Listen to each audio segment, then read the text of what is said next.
तलाक दे। मुझे उनकी प्रॉपर्टी में से कोई हिस्सा नहीं मिल रहा। किराए के घर पे रहती हूँ मैं, मसला तो जाके पूछ लो। हटो रास्ते से। प्लीज एक सवाल आप ये बात बिल्कुल दुरुस्त है कि जावेद अयाज ने वो जमीन मुझसे खरीदी थी। लाइए, और ये उस डीड की कॉपीज है। अब वो जमीन पर गंदुम बोए या पोस्ट, उसे सारे का सारा बेच दे या टुकड़े कर करके बेचे, that is none of my concern. आप अपनी सैलरी से क्या क्या करेंगी? घर का किराया देंगी या किचन चलाएंगी? अपने बच्चों की फीस रोकेंगी या अम्मी अब्बू की दवाइयाँ? ज़ोबिया, कुछ नहीं रुके।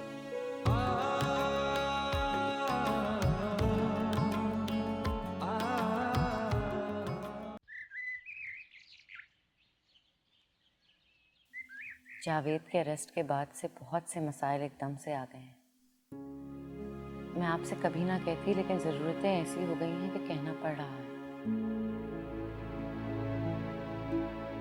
तुम बेटी हो मेरी, इतनी तमीज बांधने की जरूरत नहीं है। जो मांगना है बोल दो।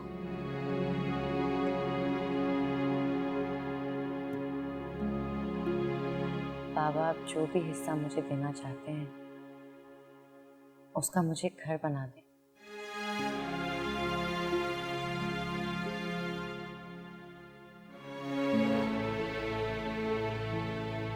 ताकि मैं जावेद के माँ बाप को भी वहीं ले जाऊं, उनका बुढ़ापा आराम से गुजर जाए।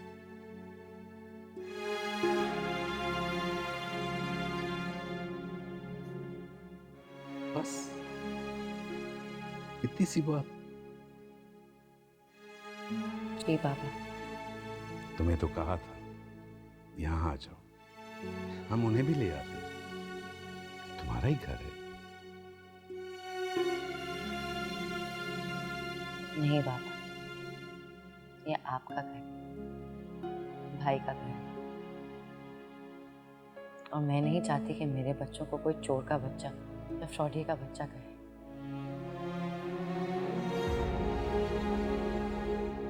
इसीलिए कहता था मुझे खोट से डर लगता है। खोट हर कीमती चीज को मिट्टी बना देता है। आप ठीक कहते थे बाबा, बस मैं ही नहीं देख पाई।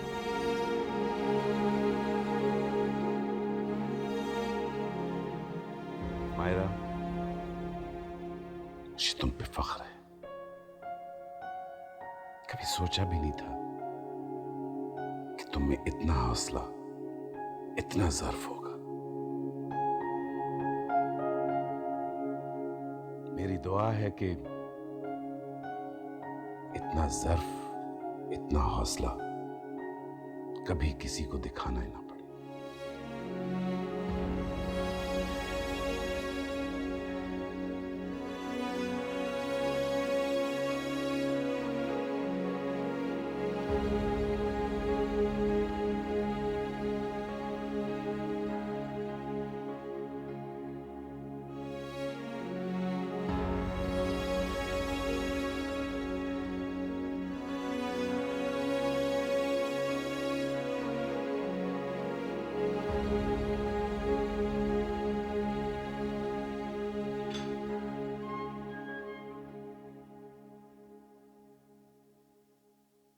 हाँ जावेद यार साहब, क्या सोचा आपने?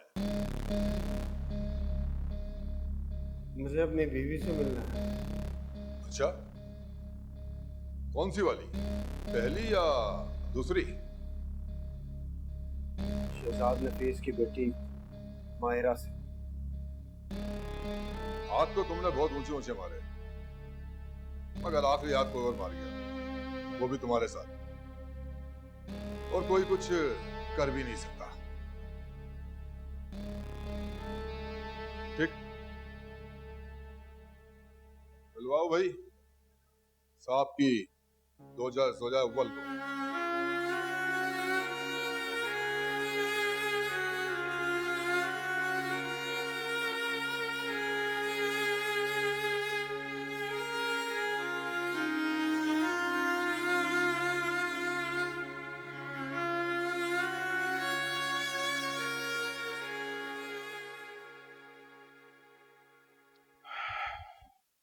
क्या हुआ मुकदमे का? कोई नई तारीख मिल गई क्या? नहीं नहीं, जीत गए। क्या मतलब? अरे भाई जीत गए, घर सुनैना को मिल गया है, अगली पेशी पे खुला भी हो जाएगा। और वो जो जावेद ने स्टे ऑर्डर लिया? कैंसिल हो गया। मैंने कहा था ना, शगुफ्ता सिराज ने अपना हाथ खींच लिया तो जावेद के पास कुछ नहीं रहेगा करने को। अच्छा बेटा, अब क्या करना है? भाई वहां उस घर में तो तुम्हें नहीं रहने दूंगा मैं, यहीं रहो हमारे पास।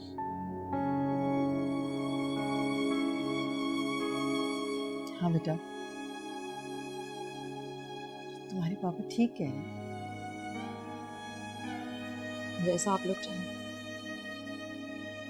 वैसे मुझे भी ऐसा लगता है कि मैं उस घर में अब रह नहीं सकती।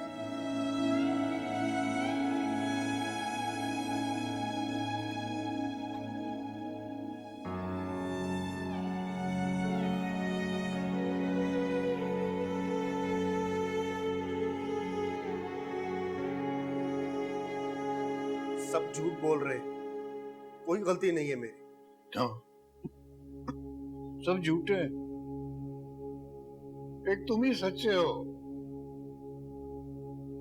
एक तुम ही हो जिसमें खोट नहीं है। समझाया भी था, संभल जाओ, मगर तुम तो हमारी सुनते नहीं थे। 4 पैसे क्या कमाने लगे कि भूल ही गए माँ बाप क्या होते। जानते हो कितनी बार घर पे पुलिस आई है? छोटे छोटे बच्चे सहम जाते हैं पुलिस को देखकर, मगर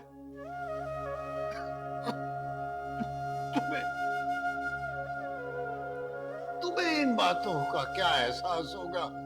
तुम तो बड़े आदमी बन गए ना। मगर क्या बचा? बचा क्या? स्कूल चले गए, मकान सुनैना ले गई। अब वो रोज आता है, वो मालिक मकान, बातें सुनाकर चला जाता है। तुम्हारी कमाइयों ने हमें किराएदार बना दिया। मैं थोड़ा कमाता था, मगर रहते तो अपने घर में थे। बस कर दो ना, बस कर दो। बोलने दो मुझे, बोलने दो मुझे। तुम्हारी वजह से, तुम्हारे इन कारनामों की वजह से जोबिया को उसके ससुराल वालों ने भेज दिया है। तलाक हो गई है उसे। मान लो अब भी अपनी गलती है, अब भी संभल जाओ, अब भी कुछ अक्ल कर लो।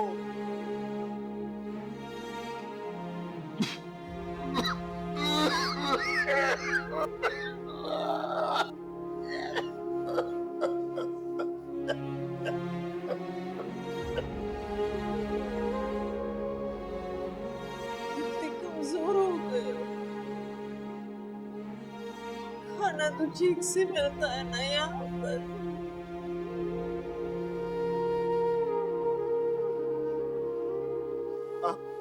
कोई शिकायत नहीं करेगी मुझसे। माँ की तो यही शिकायतें होती हैं बेटा। ख्याल नहीं रखते हो ना? क्या हालत बना रखी है, कितने दुबले हो गए हो। और क्या कह सकती है माँ?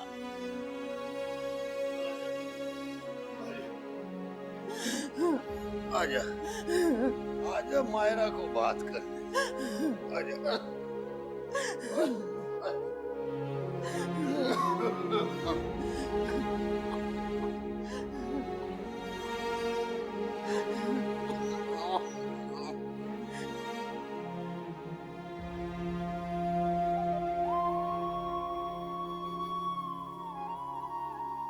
मान क्यों नहीं लेते?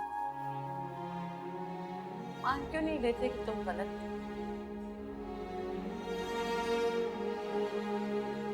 तुम्हारे पास तो हुनर है अपनी गलती को अक्लमंदी साबित करने, अपने झूठ को सच साबित करने, अपनी खोट को सही साबित करने।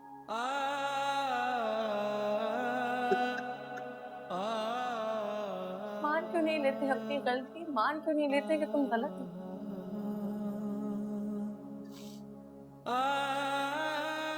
ठीक कह रही, नहीं गलत, लेकिन अब मुझे अपनी गलती का एहसास हो गया है, तो मैं क्या सारी जिंदगी ऐसी गुजार दूं? ये भी तो तुम्हारा इंतखाब। नहीं मायरा, ऐसा मत कहो। मेरे लिए वकील का बंदोबस्त कर। मैं क्या कर सकती? अब मेरे पास कुछ नहीं। मैंने बड़े मान से बुलवाए तुम्हें, प्लीज। मैं या तो तुम्हारे लिए वकील कर सकती हूँ या हमारे बच्चों को पाल सकती हूँ। तुम ही क्या करते? तोड़नी है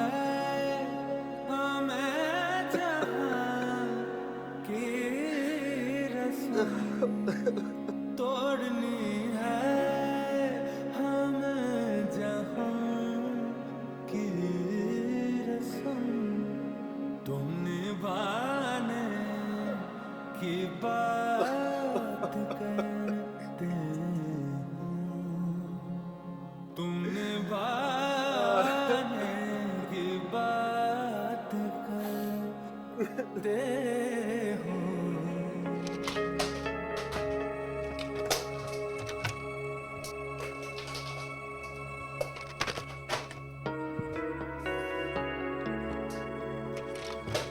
क्या करेंगे?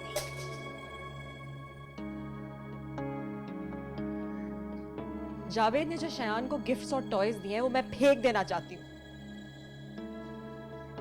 उसकी कोई भी याद, कोई भी चीज अपने पास नहीं रखना चाहती।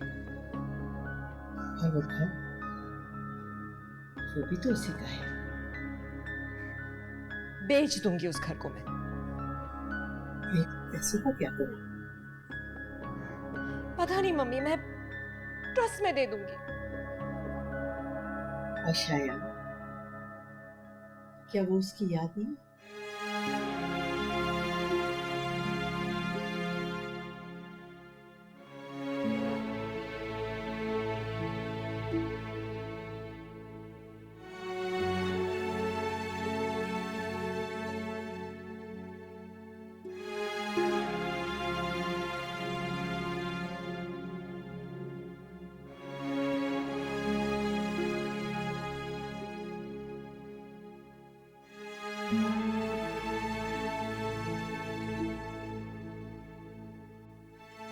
अपने आप को समेटना सीखो बेटा, वरना बेटा बिखरती चली जाओगी। तुम मायरा को बहुत पसंद करती हो ना? तुम में और मायरा में यही फर्क है, गिर के संभल जाती हो, तुम टूटती हो और फिर बिखर जाती हो।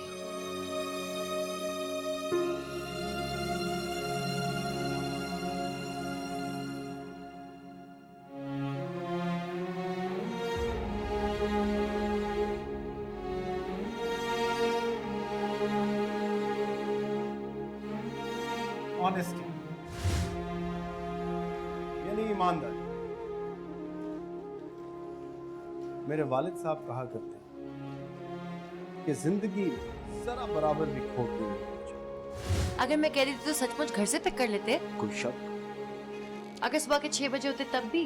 कभी कह कर देख लें। और अगर बारिश हो रही होती तब? जब बारिश होगी तो आजमा लेना। तो यानी कि मैं आप शर्माऊं? प्लीज। अब ठीक है। बस बस काफी है। ख्याल है। 30-40 लाख रुपए में बहुत अच्छा स्कोप शुरू हो सकता है। अगर तुम बुरा नहीं मानो तो मेरे पास बहुत से पैसे हैं और ज्वेलरी भी अगर कम पड़ जाए तो। नहीं मायरा, वो सब तुम्हारा है। तुम्हारा और मेरा अलग थोड़ी है।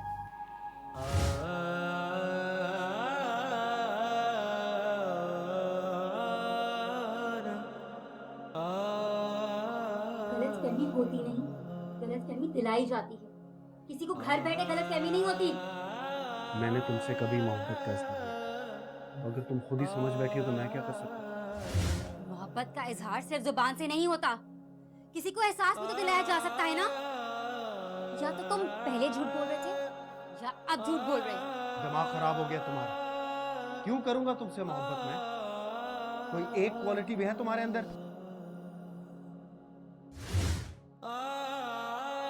अरे शादी के बाद ही उसकी जान छोड़ देते, क्यों लिए लिए घूमते रहे मेरी बच्ची को? अरे कुछ चाहिए था तो अपने मुंह से मुझसे मांग लेते ना। मेरी बच्ची की जान से तो ना खेलते तो।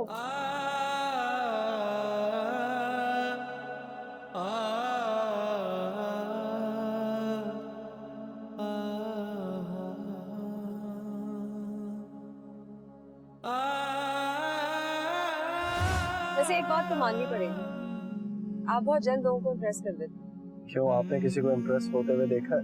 जी हाँ, खुद को। मैं किसी ऐसे शख्स के साथ पार्टनरशिप करना चाहता हूँ जिस पर मैं भरोसा कर सकूं, जो मेरा साथ दे सके। तुम करोगी पार्टनरशिप? मैं जानती थी आप जरूर आएंगे। अच्छा, वो कैसे? थोड़ा थोड़ा जानने लगी हूँ। मुझसे शादी करोगी? आप मजाक कर रहे हैं। नहीं सुना, जितना संजीदा मैं आज हूँ शायद इससे पहले जिंदगी में कभी नहीं।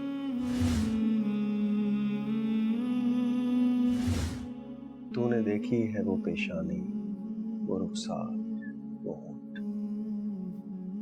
तसव्वुर में जिनके लुटाते जिंदगी हम।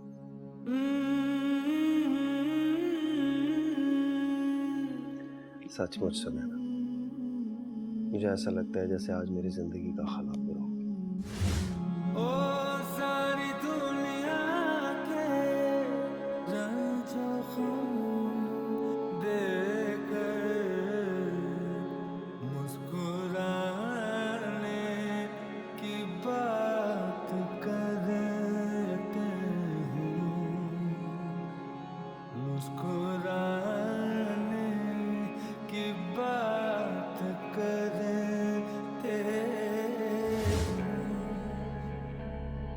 इनसे मिलो, ये है एमपीए शगुफ्ता सिराज और ये है जावेद। तो क्या आपने हमारी पार्टी ज्वाइन कर ली? क्यों, ना अपना सा नहीं लगे? आपका ये चेक मिला है, बल्कि ब्लैंक चेक मिला है, क्या करना है इसका? अमाउंट लिख देते तो अब तक जमा हो चुका होता। अमाउंट लिख देता तो आप फोन नहीं करते। अच्छा नहीं, बात करने का बहाना बन गया। पहले पता तो चले कि आप क्या हैं, अरबपति हैं, करोड़पति हैं। आपको क्या लगता है? ये तो आप बताइए, मुझे तो आप दिल वाले लगते हैं। ठीक पहचाना आप, दिल वाला ही। मैं ये चाह रही थी कि कोई ऐसा शख्स हो जिस पर मैं अपने आप से ज्यादा एतबार कर सकूं, जो सिंगल हैंडेडली इस पूरे प्रोजेक्ट को रन कर सके, और बस मुझे शिकायत का मौका न दे। मैंने बहुत सोचा, लेकिन मुझे कोई शख्स काबिल भरोसा नजर नहीं आया सिवाय तुम्हारे। मैं? हाँ, मैं तुम्हें अपना बिजनेस पार्टनर बनाना चाहती हूँ।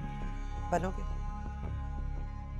इनकार का तो सवाल ही पैदा नहीं। देखें जावेद साहब, मैं अपना प्लॉट इस संडे देखने गया था और वहां पे होने वाले काम भी। Okay, very good. फिर वहां एक और पार्टी मौजूद थी जो उसी प्लॉट को देख रही थी जो आपने मुझे बेचा है, और उनके पास सेम डॉक्यूमेंट्स थे जो आपने मुझे दिए, सिर्फ फाइल नंबर चेंज था। ये तो कोई मसला नहीं है, आप मुझे 1-2 दिन दीजिए, I will sort it out my self. Okay? हक? कैसा हक? मैं क्या लगती हूँ तुम्हारी? मंगेतर, गर्लफ्रेंड, महबूबा, क्या? मैं तो बीवी बनाना चाहता हूँ। ओ कम ऑन, तुम्हारी एक बीवी तुम्हारे 2 बच्चे लेकर बैठी है, दूसरी बीवी तलाक लेने के लिए मारी मारी फिर रही है, और तुम मुझे उसी कैटेगरी में लाके खड़ा करना चाहते हो। इस पार्टनरशिप का मुझे क्या फायदा? खबरदार! पार्टनरशिप, शगुफ्ता और मेरी फैमिली के बारे में अगर एक लफ्ज भी बोला तो इस तरीके से तो तुम जेल जाओगे। इस तरह सीधे ऊपर दफा हो जाओ।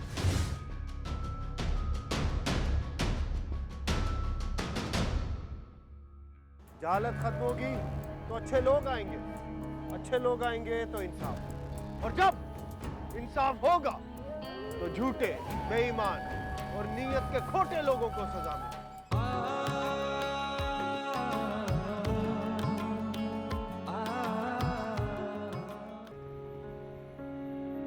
बाबा हम कहाँ जा रहे हैं?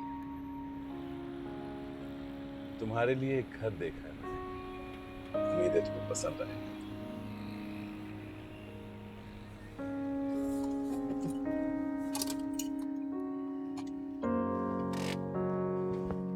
लो जी, पहुंच गए। ये तो हाँ, ये वही घर है जिसे तुमने बहुत मोहब्बत से बनवाया था। इसकी एक एक चीज खुद सेलेक्ट की थी, मगर फिर इसमें कोई और आ गया। आपको कैसे पता ये वही घर है? बाप हो तुम्हारा, इतनी छोटी सी चीज भी नहीं जान पाऊंगा। लेकिन ये घर तो सुनैना के नाम है। था, अब नहीं। उसने बेच दिया, हमने खरीद लिया। अब ये तुम्हारे नाम है। नहीं बाबा,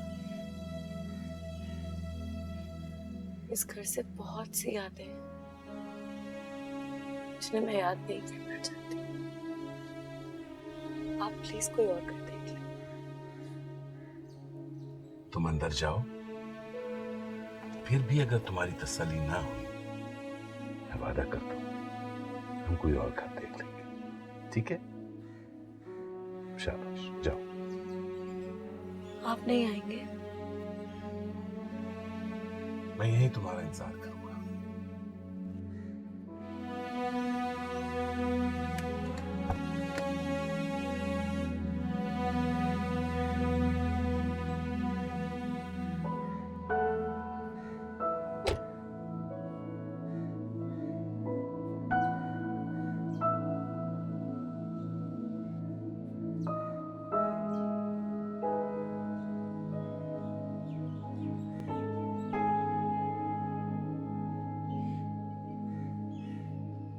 दिल जलाने की बात करते हो, दिल जलाने की बात करते हो, आशियाने की बात करते हो,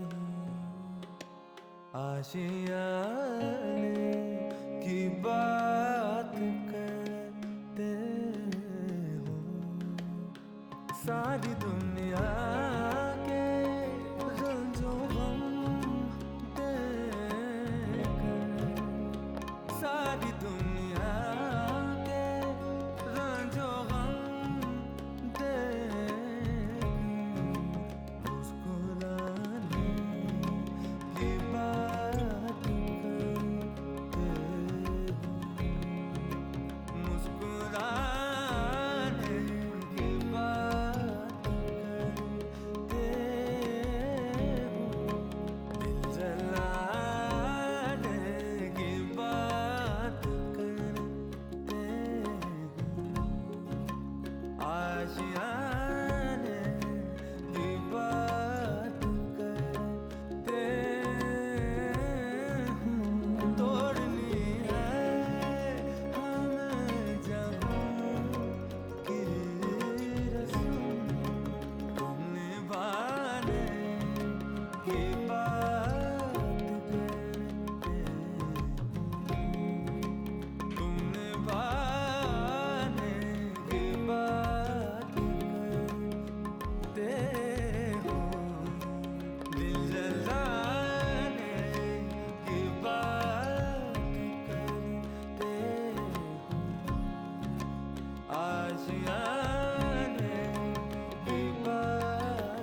हम अपने लॉन को ऐसे प्लान करेंगे कि चारों मौसमों में हरा भरा नजर आया करेगा। इस पर फिजा कभी नहीं आएगी।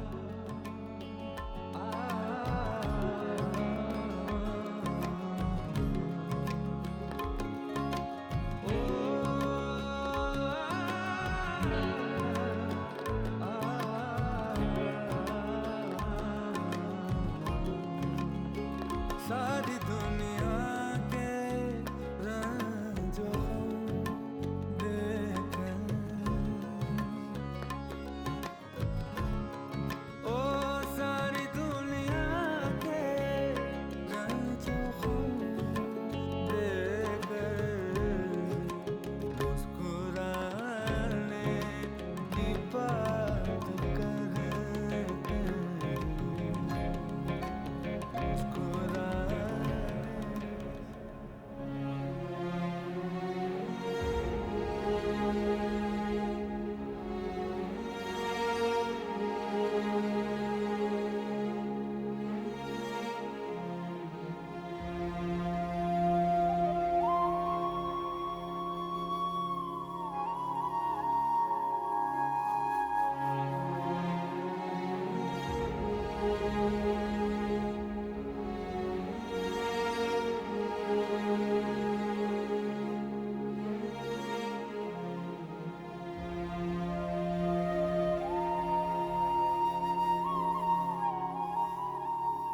मुझे पता है आपके लिए ये बात इम्पोर्टेंट ना हो, लेकिन फिर भी मैं कहना चाहती हूँ। I'm sorry।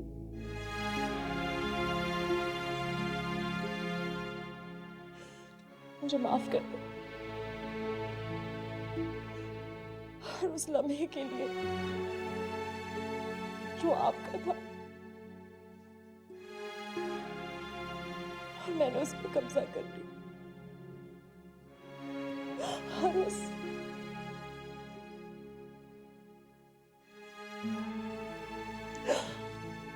मुझे माफ कर दो।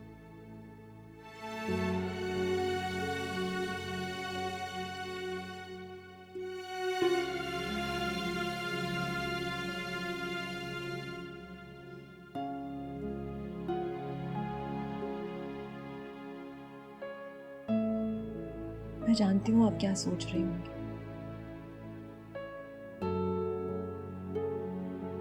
यही ना कि मैं ये घर आपको वैसे ही लौटा रही हूँ जैसे आप चाहती हैं, मगर अब जावेद वो नहीं है। जावेद एक ऐसी अमानत थी जो मुझसे छिन गई।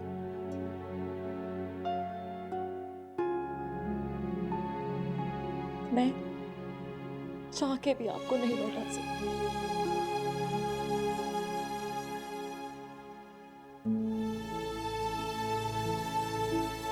तुम्हें इस तरह शर्मिंदा होने की जरूरत नहीं।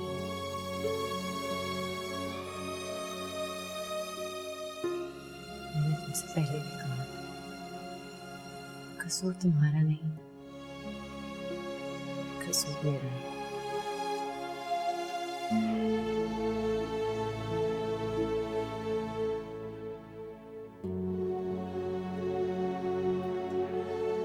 ये घर के डॉक्यूमेंट्स हैं।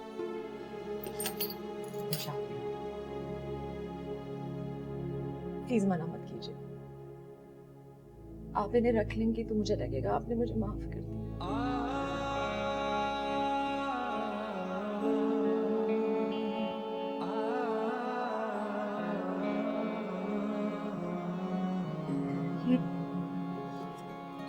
ये घर जावेद के पैसों से नहीं खरीदा है, भाई मेरे नाम पे। ये घर आपके पापा की प्रॉपर्टी से मिलने वाले आपके हिस्से का है। अब इस घर को आपसे कोई नहीं छीन सकता।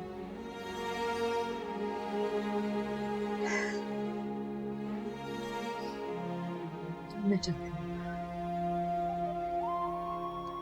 शायद सोच रहा होगा कि मम्मा पता नहीं कहाँ चली गई। सारी दुनिया के रंजों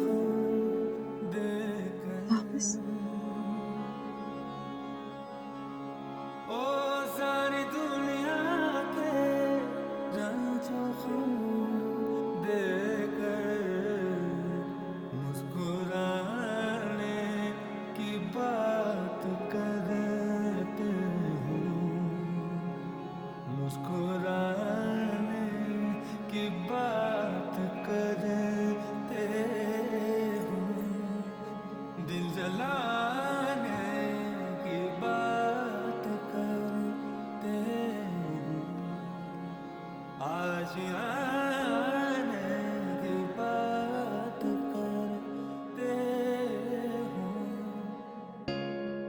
जिंदगी गुजारने और जिंदगी जीने में सिर्फ मकसद का फर्क होता है। अगर आपने अपने लिए कोई मकसद ढूंढ लिया तो यानी कि आप जिंदगी गुजार नहीं रहे बल्कि जिंदगी जी रहे हैं।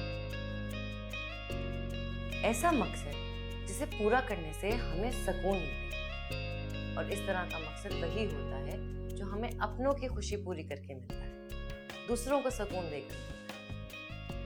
हमें ऐसा सुकून तभी मिलता है जब हम अपनों की छोटी छोटी खुशियों का ख्याल रखते हैं, अपने बड़ों के पास बैठते हैं, उनका ख्याल रखते हैं, उनकी खिदमत करते हैं, उनमें खुशियां बांटते हैं। और यही होती है असली खुशी जो हमें दूसरों को खुशियां बांट कर मिलती है। और जिंदगी जीना इसी को कहते हैं।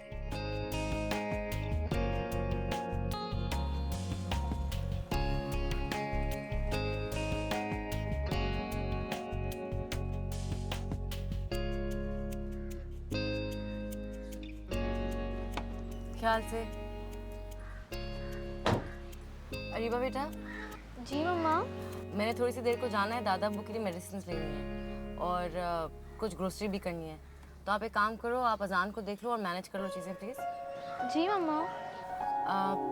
हाँ, जोबी अब्बू को बता देना कि दादा अब्बू को मेडिसिन देनी है 2 बजे, और दादी को सूप देना है जो फ्रिज में पड़ा है। और प्लीज़ देखना कि अजान किसी को तंग ना करे। हाँ ठीक है, मैं सब मैनेज कर लूँगी और अजान का ध्यान भी रख दूँगी। Thank you baby. Okay bye bye.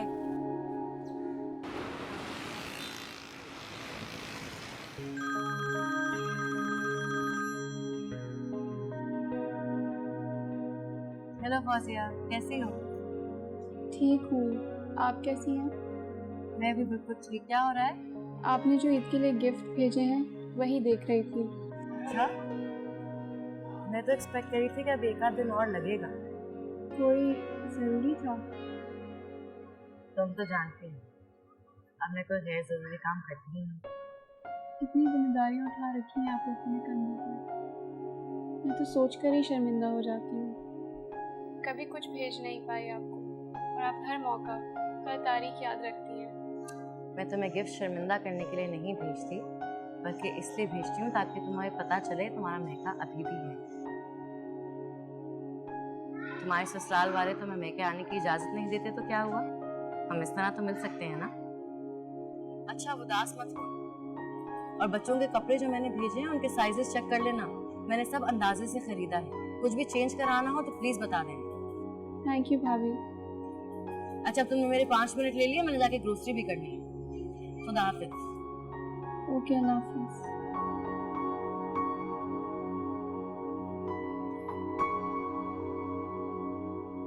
दादा, आपको पता है अजान मम्मा की बिल्कुल बात नहीं मानता। और आपको भी तो मामा ने समझाया था ना कि इस तरह शिकायत करना अच्छी बात नहीं है। सॉरी। और अजान बेटा, अपनी मामा का कहना मानोगे ना? शाबाश। आप दोनों अपनी मामा का कहना माना करो, वो बहुत अजीम औरत है। अरीबा बेटा। जी मम्मा। अब हमने कोर्ट जाना है, अजान को अंदर ले जाओ प्लीज। ओके, चलो अजान।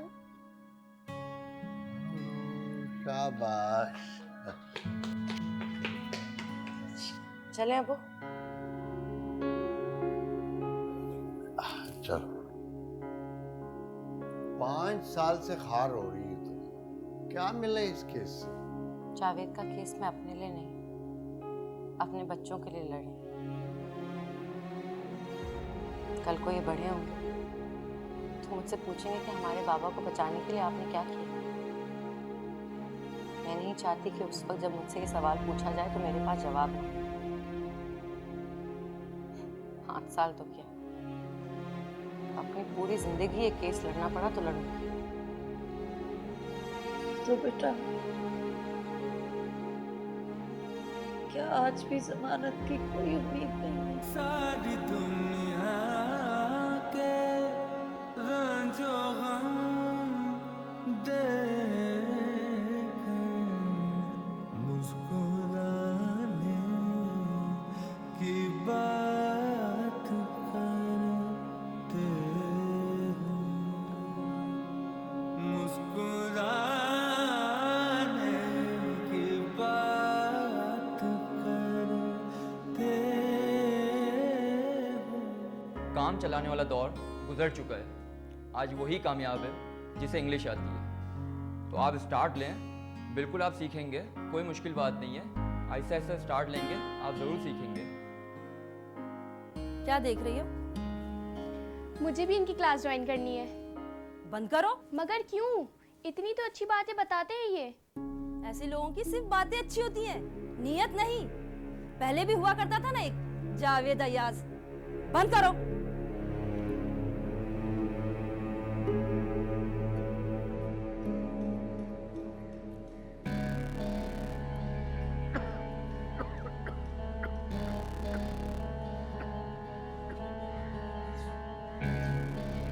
यहाँ का सिस्टम ही खराब है। ये सिस्टम की खराबी तो है कि बेईमान झूठ जाते हैं और ईमानदार लोगों की जमानत भी नहीं है। इस सिस्टम को ठीक करने के लिए हर शख्स को कोशिश करना होगी और इसकी इब्तिदा होगी तालीम से, क्योंकि जब तक तालीम बेहतर नहीं होगी कुछ ठीक नहीं होगा। तालीम होगी तो जहालत खत्म होगी, जहालत खत्म होगी तो अच्छे लोग आएंगे, अच्छे लोग आएंगे तो इंसाफ, और जब इंसाफ होगा तो झूठे, बेईमान और नीयत के खोटे लोगों को सजा मिलेगी। और मुझ जैसे, आप जैसे ईमानदार लोगों को रिहाई।